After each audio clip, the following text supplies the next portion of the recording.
Steve Walls alongside Darren Smith. Heck of a game today. We both said it was going to be a close one then during our pregame cheat sheet show earlier before the game. Definitely a close one. Nail biter, as I saw on Twitter. Your early thoughts on the Chiefs win today? My early thoughts is I'm tired of this, man. Look, man, kind of gray hair as it is. You know what I'm saying? That Beijing ain't working. You know what I'm saying? That coming after every game. But I've got to say, it's impressive. I do think that the team is tempting with fate a little bit too much this early in the season. 3 weeks on the road to start the season off, going down to the wire. We kind of joke around. Can you just blow a team out, or can you at least, not let it go down to the wire? And they just don't listen. Yeah. But in all honesty, shout out to the defense, man. I mean, I know we'll talk more about it, but my first inclination is thank God, Spags is here with this defense that has just been balling out all 3 weeks. And you mentioned we can start there with the defense. Yeah. It's crazy to think that this defense can get any better. Right. I mean, because they picked up right where they left off last year. What did you see from this defense today? Grit, is a team that does not give up. And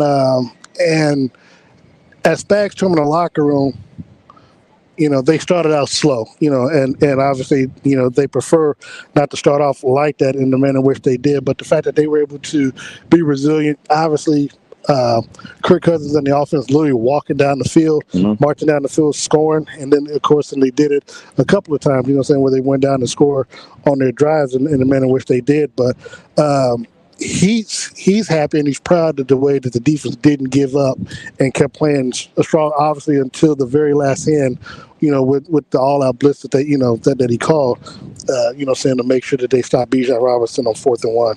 Yeah, you mentioned Bijan. The Chiefs held the Atlanta Falcons to only 82 rushing yards.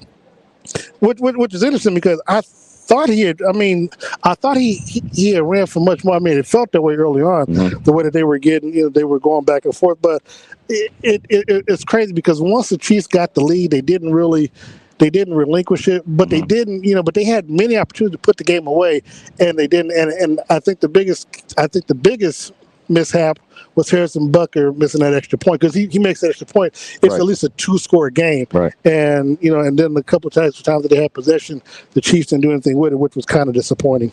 Chiefs were able to get 2 sacks on Kirk Cousins. Yeah. It was. I know we talked earlier, would it be disappointing if the Chiefs defensive line weren't able to sack Kirk Cousins? Well, again, because when we saw the opening drive, I was really shocked about it, because I'm like, I mean, he wasn't mobile. I think the one time he tried to run, he ended up getting sacked in the second half. But I was really surprised how much they weren't, saying they weren't able to collapse, because a couple of times when they did collapse the pocket in, they were able to get their hands on him and at least keep him, within the pocket for the sack or saying a short gain or whatever. And so, look, I mean, it's again, for a quarterback that's not mobile, I was really surprised how effective he was that they only got 2 sacks against him. Moving on to the Chiefs offense, 345 total offensive yards, man. Starting with Patrick Mahomes, 26 of 39, 217 yards, 2 touchdowns, 1 interception. As he said in the postgame, he has been playing well. And, look, man, a lot of people online are wondering, and look, we just keep wondering, a lot of people online are wondering what's going on in his head to where he's not, I mean, we talked about it last week after the Bengals game. If he's trying to win the 3rd MVP, he is not off on the right track. And the fact that, again, it's hard to say the offense is explosive because he's missing Pacheco now and he's missing Hollywood Brown, which we essentially haven't seen yet play with this team. And so it's hard to hold that against him. But it's still Patrick Mahomes, what I'm saying? And the offense and the team still finds a way to win. And so, with them saying that he's not playing well, and it is kind of showing up in on the stat sheet and stuff like that. Now, look, I give him credit. He targeted Rashee Rice 14 times, 12 catches for 110 yards and a touchdown. But the drastic drop-off between Rashee and Travis Kelce, for me, it's giving credence to people who's saying that Kelsey's washed up when he's not washed up. He's not in any stretch of the imagination. He's just we talked about it in the press, but I have no idea why he's not targeting or he's not getting more targets to Travis Kelce. But you know what? It's tough because he's not covered the entire game. But it's tough to force it to him. I mean, and even in a post game, that's essentially what he did last year when all the wide receivers were dropping passes left and right. Even in a post game press conference, he was asked about Travis. And he said he's looking at Travis. They call plays for Travis. However, teams are playing him, different ways. And I can agree. However, are you wanting him to force the ball to him? I mean, because that's pretty much what it would be. Yeah, but because I told you a couple of times it looked as though Kelce wasn't running full speed on his routes and stuff. I mean, if he wasn't running, and Patrick happened to throw the ball his way, and he's not running at full speed, when he gets hit, it might not. We've seen receivers get blasted. So, but I'm not saying force it, but 4 targets just ain't cutting it, man. I mean, come on.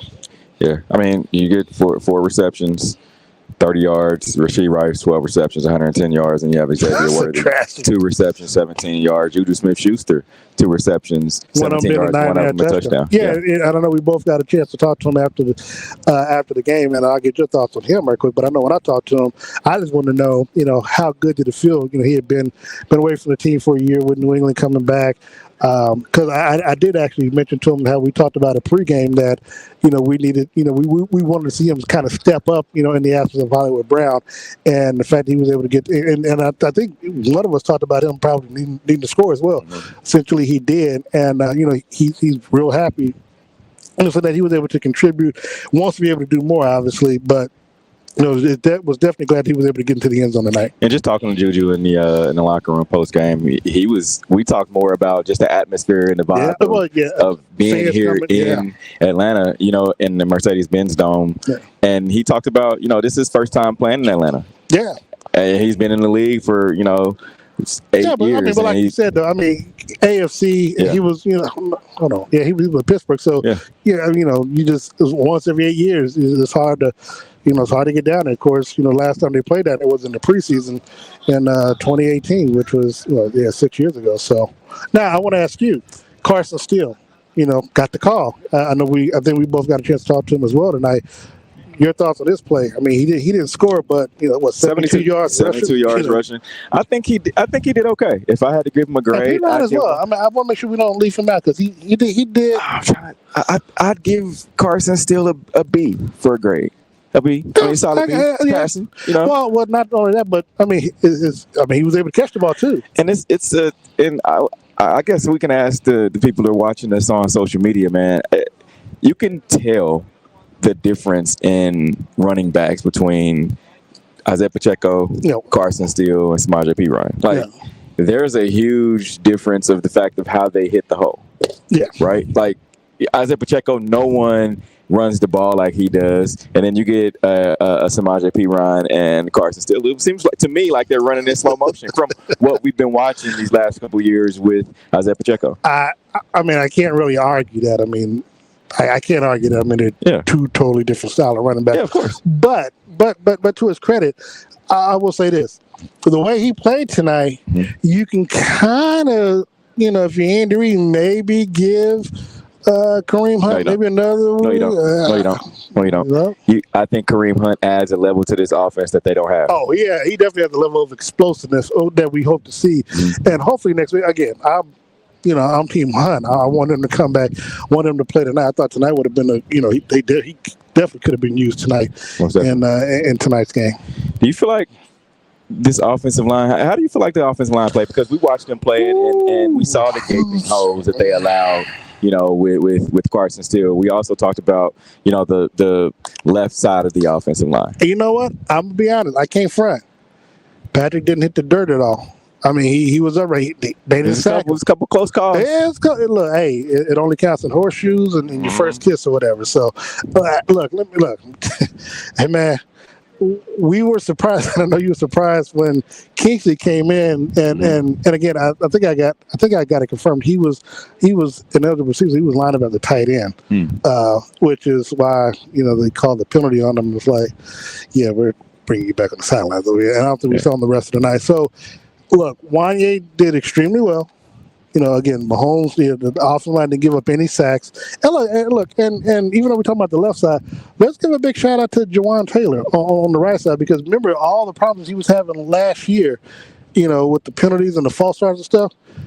I think it might have been one. I don't know if it was the Bengals or the Ravens that he might have been called for a false start. But other than that, we haven't had any issues on his side. So the fact that, as I told people earlier, people were talking about Kingsley should still start and play through it. I'm like, you don't risk that on a 500. No. I said Andy Reid and Andy Heck have built enough credibility over the last 2 years with how they've handled this stuff. If they want to bench them and put Wanye back in, I'm gonna give them that grace. I'm gonna give them that trust, because they know what they're doing. They're the coaches.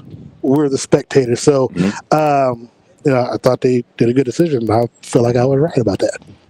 The Chiefs defeat the Atlanta Falcons 22-17 right here inside of Mercedes-Benz Stadium. Another road game next week. I mean, they're 3-0. No matter how it looks, we talk about the games being close. No matter how it looks, all the counts is a W. I gotta give you credit for that. It goes in the counts as a W. And look, the Chargers. I think Justin Herbert. He started in the game today, but I think he got injured again. I know he had a high ankle sprain coming into the game, and I can't remember which quarterback finished it off. So Chiefs are going in there next week, next Sunday, late afternoon game. It's early afternoon for us because it's 2 hours behind. So taking on the Chargers. Chargers are now 2-1. I can't remember if the Broncos are 1-2 or 2-1. I know they won today, but I think they're 1-2. Okay, and the Raiders lost today, so they're 1. So to Carolina Panthers. Yeah. Woo. So the Chiefs have a good opportunity come next Sunday to put a little distance. Obviously depending on what happens with what the Broncos and Raiders do, but if they can win that game, that'll give them at least a 1 or 2 game cushion, in the AFC West, which they'll need, because the following week they're home on a Monday night against New Orleans. And even though New Orleans played down to the wire, they could have won that game, but they lost against the Eagles. They're still going to be a tough out in there, because they can't put up points. But we saw, if the defense shows up to play, you can put a stop to Derek Carr in that offense. You guys can catch myself alongside Darren Smith, also Sean Tyler, and DJ Q tomorrow. The Red Hour. Catch us right here online. We're going to be talking all things Chiefs football. We'll talk about the win. We'll talk about the environment. Got to see T.I. today, Candy Burris, Lil John, Samuel Jackson. Yeah, it was this environment in Atlanta, man. You can't even put into words the amount of electricity that was in the stadium today. I'm going to tell you this now. Atlanta didn't owe us anything. Yeah. I mean, basically, they, just being here and just the atmosphere here at Mercedes-Benz. I posted a picture. I took a picture. You probably won't pay attention, but I took a picture in the press box of like the little TV monitor that they have for each of our seats. If Arrowhead is to ever get a new stadium, hopefully they think of doing something like that. Yeah.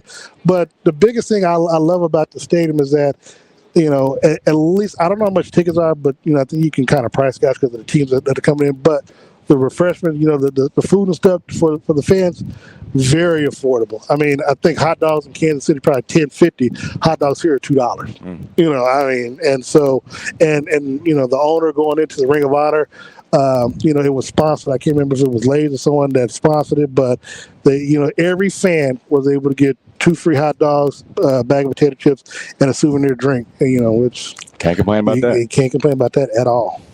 All right, like I said, tomorrow, catch myself, Darren Smith, Sean Tyler, also DJ Q for the Red Hour, 6:30 to 7:30. We're broadcasting right here online. So catch us. We're talking all things Chiefs. We appreciate everybody who tuned in tonight. What time is it in Kansas City? 11:30? 11:30, 12:30 for us here. Catch us tomorrow. Thanks for joining in. We are out of here.